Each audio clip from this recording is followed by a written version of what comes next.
لڑکیاں ننگا ناچ ناچ رہی ہے. پاکستان میں لڑکی شادی کے اندر ناچی گاتے ہوئے، اس کو 2 دن کے اندر 2 کروڑ روپیہ مل گیا. اب پڑھیں گے کیوں لوگ؟ ناچ ناچ کر پیسہ کمائیں گے. یہ ایسا خطرناک زمانہ آ گیا. اس لڑکی کا وہ ڈانس وائرل ہوا، لوگوں نے دیکھا، اتنے خوش ہو گئے کہ 2 دن میں اس کو 2 کروڑ روپیہ ہدیے کے اندر ملا ناچنے پر. اب جب دوسرے بچے اور بچیاں دیکھیں گے کہ پڑھنے پہ تو کچھ ملتا نہیں ہے اور ڈانس کرنے پر روزانہ کے حساب سے کروڑوں مل رہے ہیں، تو کون پڑھے گا؟ کون مدرسے جائے گا؟ کون تعلیم حاصل کرے گا؟ کون ایجوکیشن پراپت کرے گا؟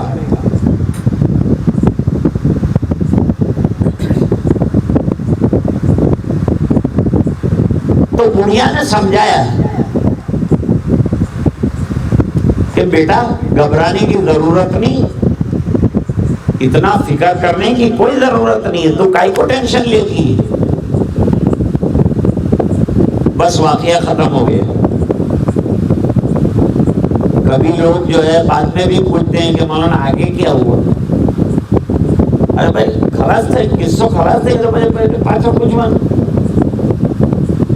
میں کوئی قصے بیان کرنے تھوڑا بیٹھا ہوں، میں تو عبرت دلانے بیٹھا ہوں. جہاں سے عبرت کی لائن ٹن ہوتی ہے وہاں اب آ گئے ہیں اپنے، اب وہاں سے بات شروع ہوتی ہے.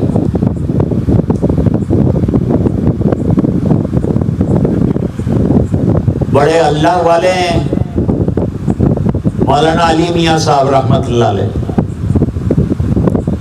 لکھتے ہیں ایک ماں کو اپنے بچے کے، سن رہے نا میری بات، ایک ماں کو اپنے بچے کے دنیا کی آگ میں جل جانے کی فکر نے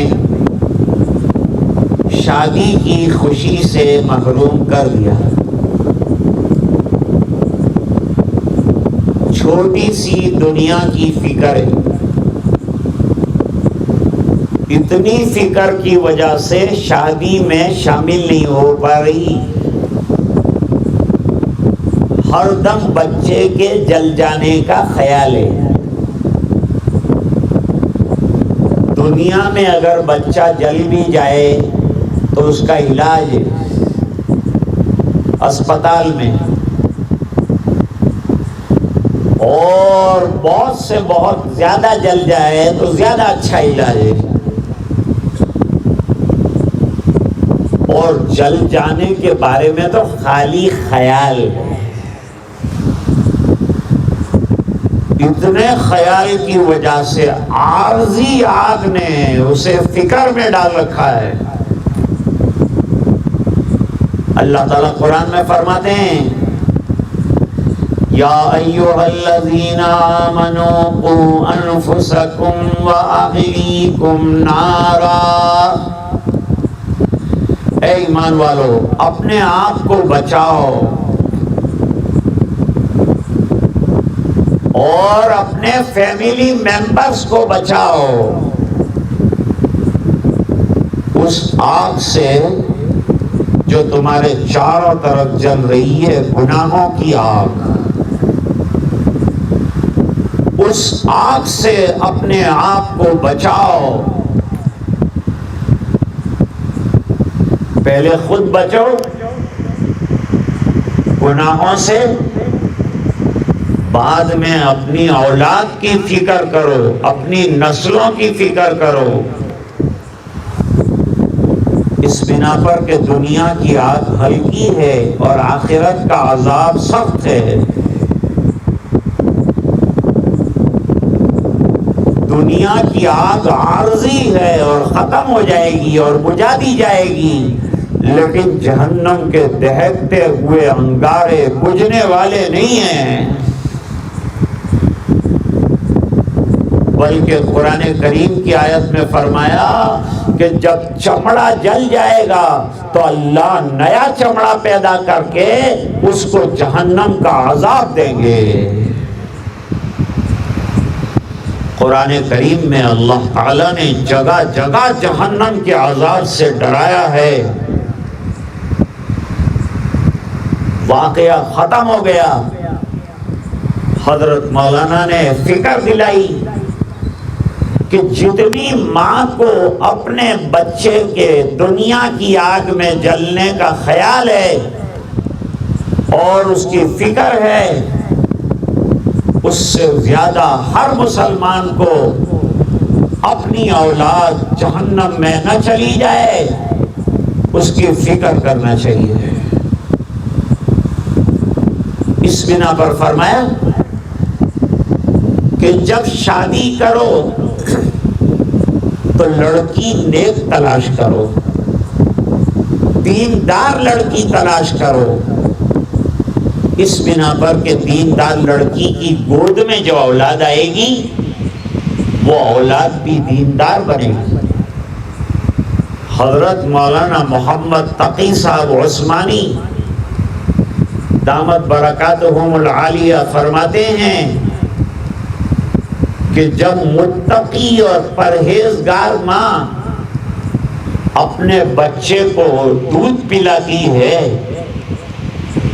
تو دودھ کے قطروں کے ساتھ ماں کی نیکیاں بچے کے اندر ٹرانسفر ہوتی ہے اور آگے جا کے بچہ ولی بنے گا، دیندار بنے گا، نیک بنے گا۔ ہمارے پاس سب ہے لیکن سب سے بڑی دولت تقویٰ کی دولت ہے، ایمان کی دولت ہے۔ اس دولت کے لیے اپنے آپ کو قربان کرو، اس کے لیے قربانیاں دینے کا مزاج بناؤ۔ اللہ تعالیٰ فرماتے ہیں جہنم کا ایندھن انسانوں کو بنایا جائے گا، پتھروں کو بنایا جائے گا۔ اللہ تعالیٰ کہیں ہمیں ایندھن نہ بنا دے کہ تمہیں دین دیا تھا لیکن تم کس طرح سے زندگی گزار کر آئے ہو۔ اللہ تعالیٰ ہماری حفاظت فرمائے۔ یہ حضرات شادی والے، اور آج تو بڑی خوشی کی بات ہے وہ یہ کہ ہمارے دولہا صاحب بھی موجود ہیں، انہوں نے بھی پورا بیان سنا ہے۔ الحمدللہ اب امید ہے کہ شادی کی غلط رسموں سے اپنے آپ کو بچائیں گے اور سنتوں کے مطابق انشاءاللہ نکاح ہوں گے، سنتوں کے مطابق ولیمہ ہوگا، عورتیں پردے کا اہتمام کریں گی اور اپنے آپ کو چھپائیں گی، مکس گیدرنگ نہیں کریں گی، مرد الگ رہیں گے، عورتیں الگ رہیں گی، عورتوں کو کھلانے والی عورتیں ہوں گی، مردوں کو کھلانے والے مرد ہوں گے۔ یہ مخلوط گیدرنگ نہیں ہوگا، اختلاط نہیں ہوگا، تو انشاءاللہ یہ شادی مبارک ہو جائے گی، خیر والی بن جائے گی، عافیت والی بن جائے گی۔ اللہ تعالیٰ ہونے والے نکاح کو مبارک فرمائے، باعث خیر و برکت بنائے، نیک ذریت کے آنے کا ذریعہ بنائے، اور بڑی تعداد میں آپ حضرات تشریف لائے دین کی بات شادی کے عنوان سے سننے کے لیے۔ اللہ تعالیٰ آپ کو جزائے خیر عطا فرمائے۔ وآخر دعوانا ان الحمدللہ رب العالمین۔